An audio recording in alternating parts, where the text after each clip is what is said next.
ధనుర్లగ్నం వారికి లేదా ధనస్సు రాశి వారికి సప్తమ స్థానంలో కుజబుధుల యొక్క సంబంధం ఏర్పడుతుంది. మరియు దశమంలో నీచబడ్డ శుక్రుడు ఉన్నాడు.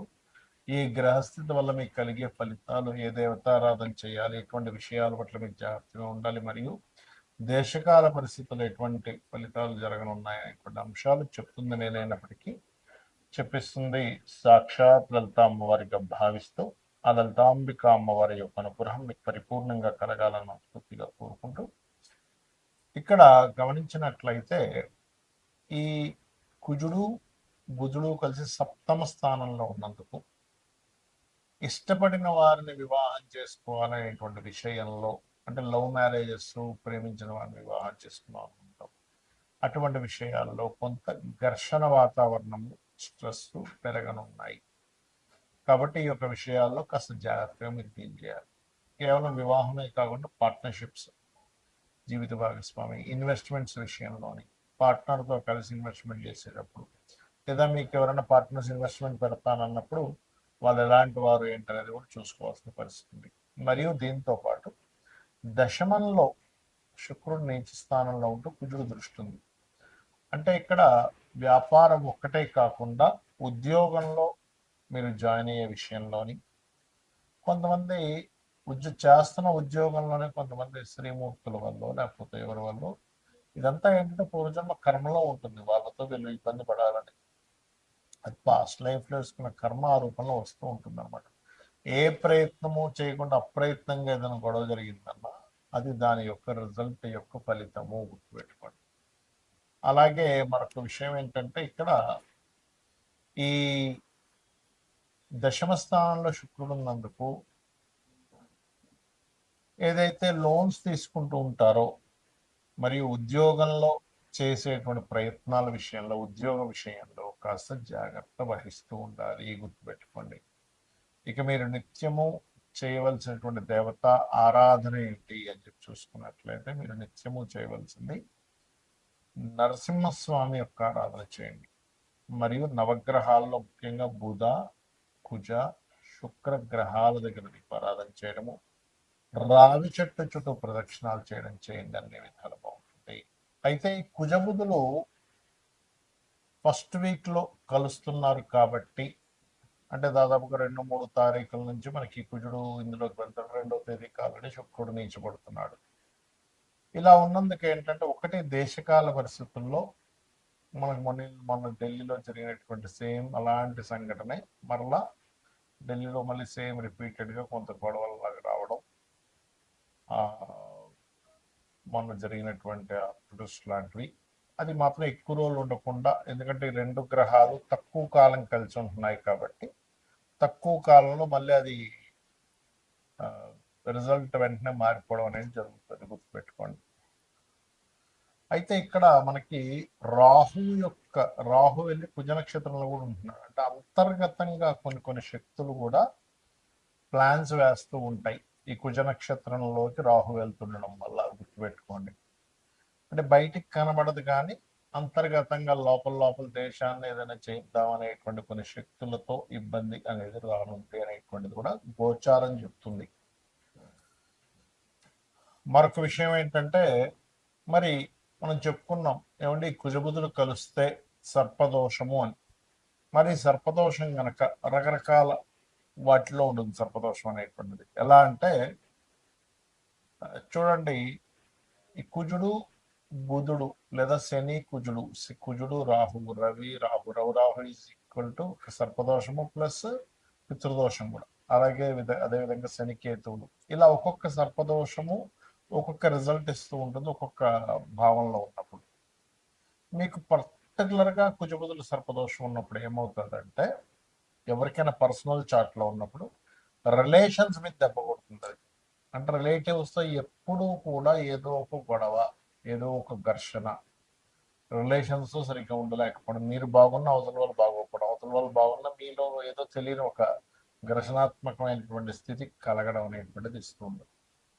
అయితే ఇది ఒక్కొక్క భావనలో ఉంటే ఒక్కొక్క రిజల్ట్ ఇస్తూ ఉంటుంది, గుర్తుపెట్టుకోండి. రాశిలో ఉన్నదనుకోండి, ఒకవేళ వీళ్ళకి చర్మ వ్యాధులు రావడము, లేకపోతే ఒళ్ళంతా ఒక రకమైన బాడీ పెయిన్స్ ఇలాంటివి ఇస్తూ ఉంటుంది సర్పదోషం, కుజబుధుల కాంబినేషన్. రెండవ భావంలో ఉంటే ఇది ధనం మీద, రిలేటివ్స్ మీద, కుటుంబ సభ్యుల్లో ఉండేటువంటి వారి మీద అనవసరం ఘర్షణలు, ఇంట్లో ఎప్పుడు ఏదో ఒక వాదనలు ఇలాంటివి జరుగుతూ ఉంటాయి. మూడో భావంలో ఉన్నప్పుడు ఇది మీరు ఏ మాట మాట్లాడినా, మనం చూడండి కొంతమంది చూస్తూ ఉంటాం, ఏమంటే మనం ఏ మాట మాట్లాడినా సరే గొడవ అయిపోతుందండి అంటూ ఉంటాం చూసారా. ఈ ఏ మాట మాట్లాడినా గొడవ అయ్యేటువంటి విషయాన్ని ఈ మూడో భావంలో కుజబుధులు ఇస్తూ ఉంటుంది. నాలుగో భావంలో కుజుడు ఉన్నప్పుడు వీళ్ళకి వీళ్ళు చాలా జాగ్రత్తగా ఏ విషయంలో ఉండాలంటే రోడ్డు దాటేటప్పుడు చాలా జాగ్రత్తగా ఉండాలి. ఫోన్ మాట్లాడుతూ రోడ్డు దాటడం వల్ల కలిగేటువంటి ఇబ్బందులు నేను చూశాను. చాలా మందికి ఇలా ఫోన్ మాట్లాడుతూ రోడ్డు దాటేస్తారు, టక్కన ఏదో గుద్దేస్తారు. లేకపోతే ఫోన్ మాట్లాడుతూ వీళ్ళు వాహనం మీద వెళ్తూ ఉంటాడు, సడన్గా ఏదో ఒక ఇబ్బంది జరుగుతూ ఉంటుంది. కాబట్టి ఫోన్ మాట్లాడుతూ ఎట్టి పరిస్థితుల్లో వాహనం నడపడానికి ఇలాంటివి చేయకూడదు నాలుగో భావంలో కుజబుధులు కలిసి ఉన్నప్పుడు. అదేవిధంగా కొంత ఎడ్యుకేషన్ పరంగా కూడా కొంత డిస్టర్బెన్సెస్ జరుగుతూ ఉంటాయి. ఇక ఐదో భావంలో ఉన్నప్పుడు సంతానంతో తెలియని ఘర్షణ, సంతానంతో గొడవలు, సంతానంతో ఇవి జరుగుతూ ఉంటాయి. ఇక ఆరో భావంలో కనుక కుజబుధులు కలిసి ఉంటే నిత్య జీవితంలో ఎప్పుడూ ఏదో గొడవే, చిన్నప్పటి నుంచి కూడా ఏదో ఘర్షణ డైలీ లైఫ్లో, అంటే ఒక పోరాటంలో ఉంటూ ఉంటుంది లైఫ్ అనేది. కాకపోతే కుజుడు ఆరులో ఉన్నందుకు కొంచెం శత్రువుపై జయాన్ని కలిగిస్తారు, దట్ ఈస్ డిఫరెంట్. సప్తమంలో కుజుబుధులు ఉన్నప్పుడు ఏమవుతుందో వచ్చే జీవిత భాగస్వామికి ఈ పోట్లాడే లక్షణాలు అవి ఎక్కువగా ఉంటాయి, ఆర్గ్యూ చేసే లక్షణాలు. అష్టమంలో ఉన్నప్పుడు సర్వసాధారణంగా అన్ఎక్స్పెక్టెడ్ థింగ్స్ వల్ల బిజినెస్లో లాసెస్ రావడం ఇలాంటివి ఎక్కువగా జరుగుతూ ఉంటాయి. భాగ్యంలో ఉన్నప్పుడు తండ్రి యొక్క తత్వం ఎలా ఉంటుంది అంటే తండ్రి గారితో కొంచెం మనం ఏదైనా కమ్యూనికేట్ చేయాలన్నా మాట్లాడాలన్నా కొంచెం ఇబ్బందికరమైనటువంటి వాతావరణంలో ఉంటూ ఉంటుంది. దశమంలో కనుక కుజబుధులు కలిసి ఉంటే ఎవరికైనా కూడా అప్పుడు వాళ్ళకి ఆఫీస్లో ఉండేటువంటి వాతావరణం అంతా కూడా ఎప్పుడు జలస్ ఫీల్ అయ్యేవాళ్ళు, లేకపోతే ఎప్పుడు మనతో ఏదో గొడవ పెట్టుకొని మన కెరియర్ సంబంధించిన విషయంలో ఇబ్బంది పెట్టాలనుకునే లక్షణాలు ఎక్కువగా ఉంటాయి వాళ్ళకి.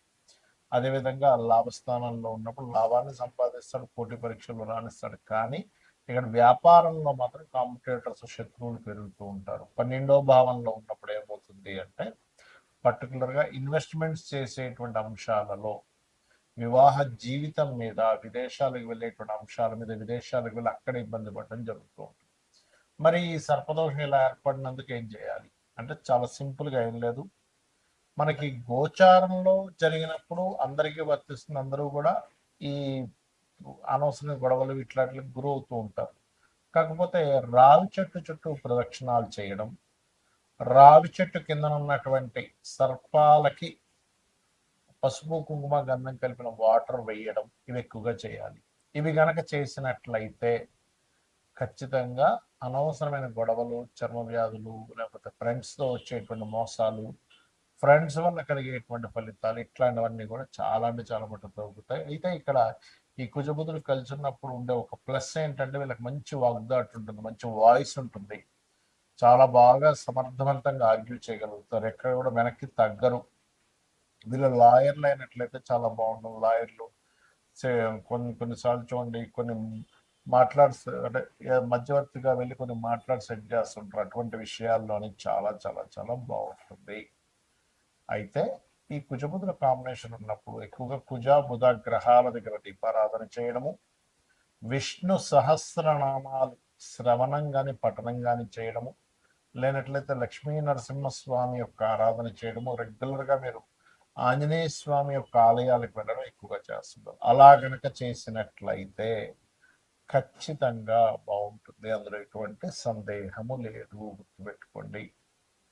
ఇక మీరు ఈ కుజబుధులు కాకుండా మిగతా గ్రహాలు ఏవైతే మనం సర్పదోషాలు చెప్పుకున్నామో అంటే శనికేతు, శని రాహు, రవి రాహు అంటే సర్పదోష ప్లస్ పితృదోష, కుజారాహు, లేనట్లయితే కుజకేతు స్వల్ప సర్పదోషమే, అదేవిధంగా మనకి శని కుజ అండ్ ఇట్లా ఈ కాంబినేషన్స్ ఏవైతే ఉన్నాయో, చంద్రరాహు కూడా, ఇది ఒక్కొక్క కాంబినేషన్స్ అని బట్టి, అది ఉండే భావాన్ని బట్టి, మీ జన్మజాతకంలో ఉండే పోర్ట్ఫోలియోస్ని బట్టి ఆ యొక్క గ్రహాలు ఇచ్చే రిజల్ట్స్ ఆ విధంగా ఉంటూ ఉంటాయి, గుర్తుపెట్టుకోండి. అయితే ఇక్కడ ఏంటి, ఏదో దోషమైనా మీకు అసలు ఆ మహాదశ వస్తుందా లేదా, ఇది చాలా ఇంపార్టెంట్. మహాదశ రావట్లేదు, ఏం చేసుకుంటాం, ఏ ఇబ్బంది ఉండదు. అంటే చిన్నప్పుడు అయిపోయిందండి, పెద్ద ఎఫెక్ట్ ఉండదు. ఎప్పుడో 100 ఏళ్ల తర్వాత వస్తుంది, ఎఫెక్ట్ ఉండదు. ఇది గుర్తు